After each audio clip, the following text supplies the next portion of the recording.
Meccano part number 197, strip plate in post-war red. Hi, if you want even more Meccano goodness, why don't you check out my Patreon channel? And please like and subscribe and leave a comment below. I post updates in the community section, not only for this week's Patreon build, but also for what I'm currently working on. Thank you, and back to the build. Hi folks, and welcome back. Meccano used an easy option in its manuals to help build self-esteem. They would redesign models, so in the next manual you would get the same content, but a little bit more challenging. On the other hand, they spared absolutely no thought whatsoever for the YouTuber in the early part of the 21st century who now has to write another script on the three-wheeled sports car or cycle car. As you can see, they still haven't made their minds up yet on what the model is. And as for the Low Wing Monoplane, I only have some 50 plus scripts to write for the aeroplane constructor set, and that's without the other scripts that are going to pop up from time to time in the other manuals. So there you go, Meccano. It's not just about cranes. What Meccano was building on with these repeats was, if you manage to make the first one, then you can make this one as well. And for the younger mind, it's really important. Our adult is built upon the foundation of what we experience in our first 15 or so years. As someone who's had to deal with the challenge of dyslexia all my life, the dread of script writing is very real. I will happily put this stage off to go and do something else, from research, and that's in inverted commas, to just about anything else. But the task is never as bad as I think it will be. As long as I've researched my subject, the writing side tends to flow. So, what is it that makes this so damn hard? And that's a child that's still stuck in my head. The child that had years of being told it was stupid and needed to try harder, by teachers who didn't understand that I was already giving 100% and couldn't give any more. What has changed for me is the invention of the home computer. My fingers can type at a speed that my brain is already operating at. Not when I'm handwriting, that is, if you want to be able to read what I'm writing. And this technology was not available when I was growing up in the 1970s. Now, resetting that lost inner child who's telling the 50-plus-year-old adult that you can't do the task because somebody drummed into your head 40 years ago is no easy task.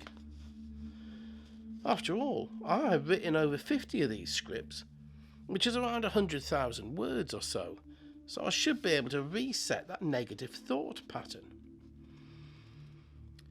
But it's not that easy. Rebuilding the damage and establishing a positive self-esteem bias takes some work.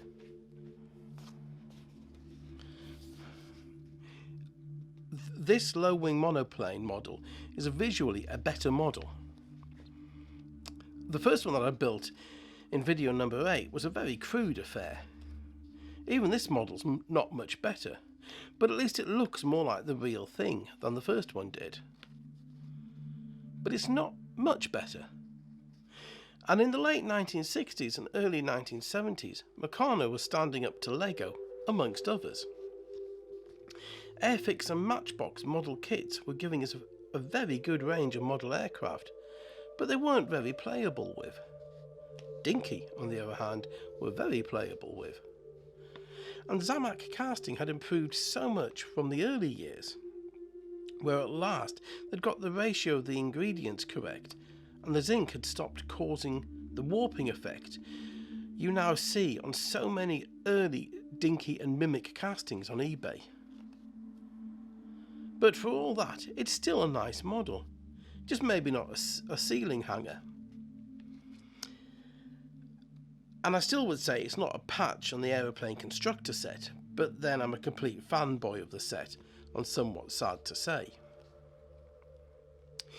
Maybe it's because I've come across it late in life, knowing nothing about the sets until around 2015, when I was beginning my first thoughts of planning for this channel.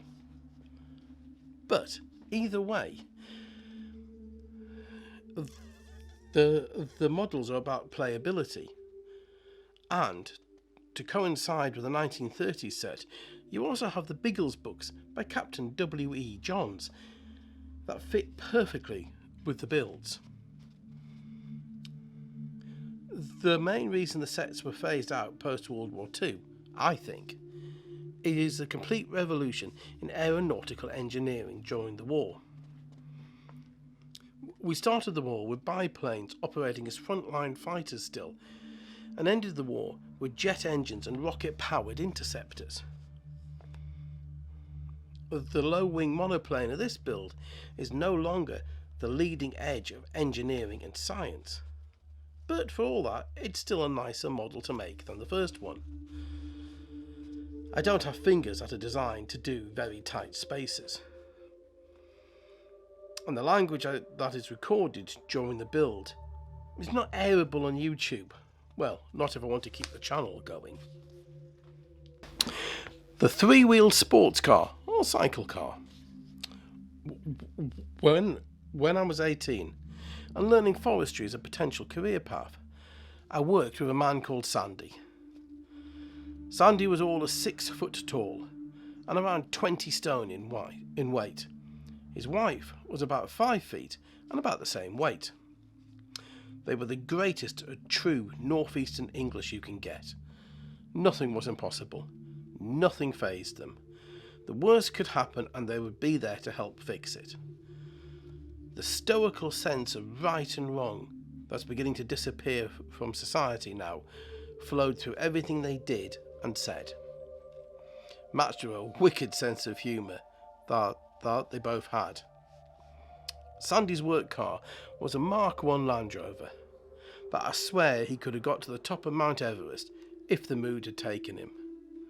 My knowledge of winching was taught at the front end of the vehicle, and my knowledge of anchoring at the rear. It was called Daisy when he was in a good mood, and every curse word under the sun when he wasn't. It had no power steering, no heating, and very little in the way of comfort. His personal car was a Reliant Robin, and he drove it like it was a Porsche. The man was fearless. Or insane. I'm not sure which. Watching them get out of the Robin was a sight worth beholding. Sandy would stop the car, both doors would open at the same time, and they'd place their feet out together to stabilise the car as they got out. You would watch the vehicle rise in height as their combined 40 or so stone of weight exited. But Sandy had a wicked, wicked sense of humour. For all his size and bulk, the man could move very fast. From landing a right hook in a fight when his temper was roused, to bringing the Robin to a stop and rolling out of the car before his wife could get her foot out. The result would be the Reliant Robin rolling over onto its side and his wife trapped inside, leaving her to get out of the rear door, muttering curses at his disappearing shape. She would then put the Robin back on its wheels and follow Sandy. Those of you who don't know, the Reliant Robin has a fiberglass body and its weight is in the chassis, and they roll very easily. So when I first looked at this model, my first thought was it was a pimped out Robin, as Reliant never made the Robin in a convertible model. But then I thought that I was sure the Robin was manufactured sometime from the mid-1970s through to sometime in the 1980s, and my brother got this set of Meccano in 1969, so it can't be a Robin. And it's not. The prototype for this model is the Reliant Regal, the forerunner to the Robin.